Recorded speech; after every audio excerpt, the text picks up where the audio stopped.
मैं पैसे कमा रही हूँ थोड़े। यस।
नमस्कार दर्शक मित्रों, मीडिया रेवोल्यूशन में आपનું સ્વાગત છે અને હું છું ચિત્ર ખત્રી। આપની સાથે દર્શક મિત્રો 22 એપ્રિલના રોજ જે પહેલગામ પર આતંકી હુમલો થયો ત્યારબાદ ભારત અને પાકિસ્તાન વચ્ચે સતત તણાવપૂર્ણ પરિસ્થિતિ હતી અને પહેલગામ હુમલા એટલે કે 22 તારીખે જે હુમલો થયો તેના 14 દિવસ પછી 6 મેની રાત્રે 1:05 થી લઈને 1:30 વાગ્યા સુધી મિશન સિંદૂરને એક્ઝિક્યુટ કરવામાં આવ્યું, જેમાં પાકિસ્તાન અને એલઓસીમાં રહેલા 9 આતંકવાદી લોન્ચપેડ જેમાં જૈશે મોહમ્મદ અને લશ્કરે તોયબાના આતંકીઓ રહેતા હતા કે તેમનું સ્થાન હતું ત્યાં એર સ્ટ્રાઇક કરવામાં આવી અને કુલ 100 આતંકવાદીઓને ઠાર માર્યા ગયા છે। હાલ સુધીના આંકડા 100 આતંકીઓ મર્યા છે તેવા સામે આવી રહ્યા છે। આ દરમિયાન સેન્ટ્રલ હોમ મિનિસ્ટ્રી દ્વારા એક આદેશ બહાર પાડવામાં આવ્યો હતો, જેમાં મોક ડ્રિલ્સ અને ટોટલ બ્લેકઆઉટ કરવા માટેનું આયોજન કરવામાં આવ્યું હતું 7 મેના રોજ।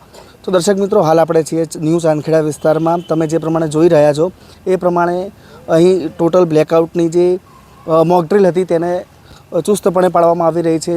અહીં વિસ્તારના જે પણ રેસિડેન્શિયલ એરિયાના લોકો છે અને કોમર્શિયલ દુકાનો છે તેમાં ટોટલ બ્લેકઆઉટની પરિસ્થિતિ કરી દેવામાં આવી છે।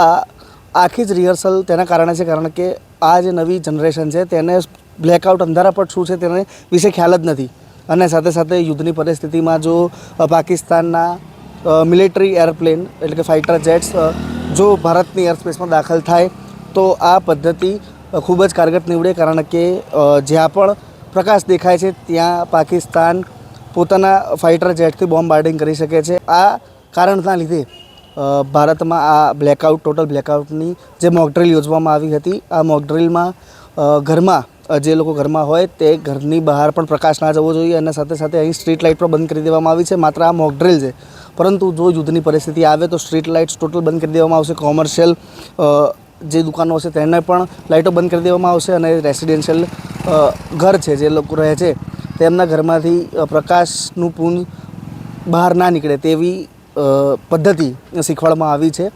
ઘરમાં જો તમે લાઇટ કરો છો તો કાળા પડદા લગાવી દો અથવા ઘરમાં લાઇટો ના કરો। આ આખી જ જે પ્રક્રિયા છે તેને ટોટલ બ્લેકઆઉટ કહેવામાં આવે છે। આ જ પ્રકારના અપડેટ જાણવા માટે મીડિયા રેવોલ્યુશન સબસ્ક્રાઇબ કરો, વિડીયોને લાઇક અને શેર કરવાનું ભૂલશો નહીં। ફરી એકવાર નવા વિષય સાથે મળીશું, ત્યાં સુધી મને મારા સાથે જય દેવને રજા આપશો। નમસ્કાર।